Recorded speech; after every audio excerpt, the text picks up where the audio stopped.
Hello students, आज की इस वीडियो में मैं आपको बताऊंगा हरियाणा बोर्ड क्लास 10 हिंदी नैतिक शिक्षा पाठ नंबर 8 के क्वेश्चन आंसर। नई बुक आपकी है आदर्श जीवन मूल्य। पाठ का नाम है गरिमामयी भारतीय नारी। शुरू करते हैं वीडियो को। मैं हूं अजय और आप देख रहे हैं CCL चैप्टर। लेकिन वीडियो शुरू करने से पहले आपको बता दूं, अगर आपको 10th क्लास की नैतिक शिक्षा के किसी भी चैप्टर की एक्सप्लेनेशन या क्वेश्चन आंसर वाली वीडियो देखनी है, डिस्क्रिप्शन में प्लेलिस्ट का लिंक है, वहां से देख सकते हो। उसके अलावा एक वेबसाइट बता देता हूं, गूगल पर जाना है, सर्च करना है ये नाम cclchapter.com। इस वेबसाइट पर आपको सारा जो स्टडी मटेरियल है हरियाणा बोर्ड के लिए वो मिल जाएगा, जिसमें आपको पेपर्स वगैरह, मॉडल पेपर्स वगैरह, साथ में इंपॉर्टेंट क्वेश्चन, बुक्स के सॉल्यूशन, सब कुछ, सिलेबस, मार्किंग स्कीम, सब चीज़ें वहाँ पे मिल जाएंगी आपको वेबसाइट पे, तो विजिट जरूर कर लेना।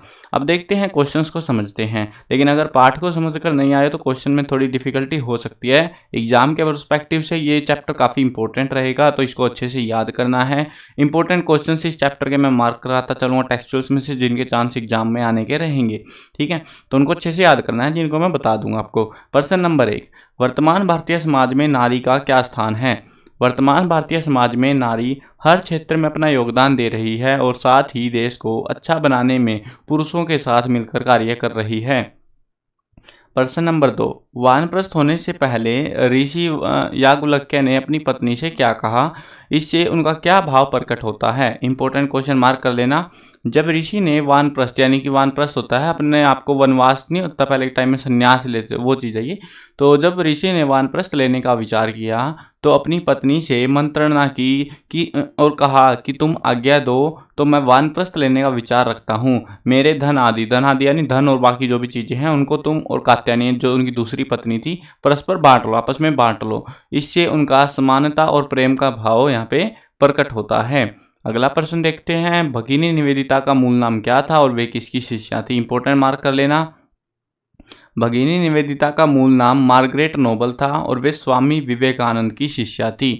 कलकत्ता में प्लेग की महामारी फैलने पर निवेदिता ने सेवा कार्यों में क्या योगदान दिया? इंपॉर्टेंट मार्क कर लेना इस क्वेश्चन को भी।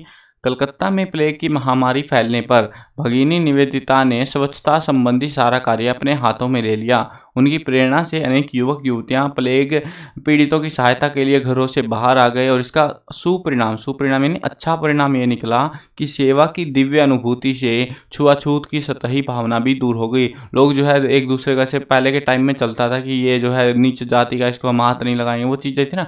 तो जब प्लेग की महामारी फैली और भगिनी निवेदिता ने अपना योगदान दिया तो उसकी वजह से जो है छुआछूत की जो भावना थी सतही तौर पर, सतही यानी कि जो मनों के अंदर से, लोगों के मन के अंदर से भी खत्म हो चुकी थी। इतना जो है इसका इम्पैक्ट पड़ा था। सरोजिनी नायडू ने राजनीति क्षेत्र में क्या भूमिका निभाई? इसको भी इंपॉर्टेंट मार्क कर सकते हो। 18 दिसंबर 1917 को सरोजिनी नायडू के नेतृत्व में देश की 18 प्रमुख महिला मताधिकार की मांग को लेकर, मताधिकार यानी वोट डालने के अधिकार की मांग को लेकर तत्कालीन, यानी उस समय जो वायसराय था लॉर्ड चैम्सफोर्ड, उनसे जाके मिलती हैं। सन 1922 में महिला मताधिकार की बात मान ली गई कि वह महिलाएं भी अब से वोट डाल सकती हैं। 1919 में उन्होंने बम्बई में असहयोग आंदोलन में भाग लिया। वे कांग्रेस की पहली महिला अध्यक्ष बनी थी और स्वतंत्रता के बाद देश की पहली राज्यपाल बनी। उन्होंने राष्ट्रीय आंदोलन में लगभग सभी नेताओं के साथ काम किया। 1917 से 47 के बीच भारतीय राष्ट्रीय कांग्रेस के माध्यम से स्वतंत्रता की लगभग सभी महत्वपूर्ण घटनाओं में उनकी सक्रिय भागीदारी रही है। आगे बढ़ते हैं नेक्स्ट क्वेश्चन पे। अपना कोई अनुभव बताओ जब आपने किसी भी कारण से पीड़ित लोगों की सहायता की हो, कोई रीजन हो जब आपने सहायता करी हो, तो वो आप अपना अनुभव बताना है। ये टिपा टपाया मत टेप लेना कहीं से, अपना अनुभव लिखना है अगर आपका कोई अनुभव है तो। वैदिक कालीन 5 विदुषियों यानी विद्वान जो महिलाएं थी उनके बारे में जानकारी इकट्ठी करनी है। रिसर्च करो और पता लगाओ कि कौन कौन सी विदुषी थी यानी विद्वान महिलाएं थी वैदिक काल में, प्राचीन काल में कौन जो है ऐसी महिलाएं थी जो विद्वान थी। अगला क्वेश्चन देखते हैं। भगिनी निवेदिता भले ही भारत के विदेश में जन्मी थी परंतु वे पूरी तरह भारतीय रंग में रंगी थी। अध्यापक कक्षा में चर्चा कराएं।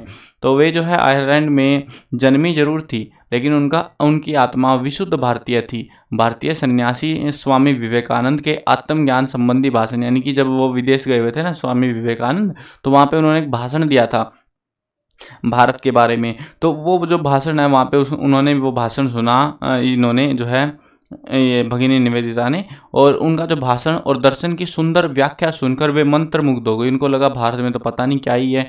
उनके अंदर भारत को आत्मसात करने की प्रबल इच्छा जागृत हुई, यानी कि साक्षात्कार करने, भारत आना और भारत के लोगों से मिलना वास्तविकता में, उसकी जो इच्छा है वो उनके मन में आ गई। भारत को जानने समझने की यही जिज्ञासा उन्हें यहाँ खींच लाई। वे स्वामी विवेकानंद की शिष्या बनकर भारतीयों की सेवा के लिए समर्पित हो गई और उन्होंने संपूर्ण जीवन अपना यहीं पर त्याग दिया।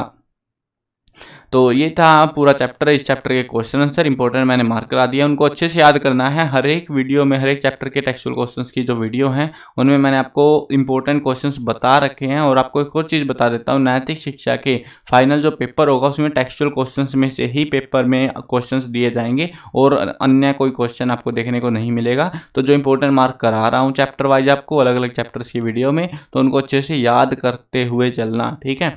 चलो मिलते हैं नई वीडियो में, बाय बाय।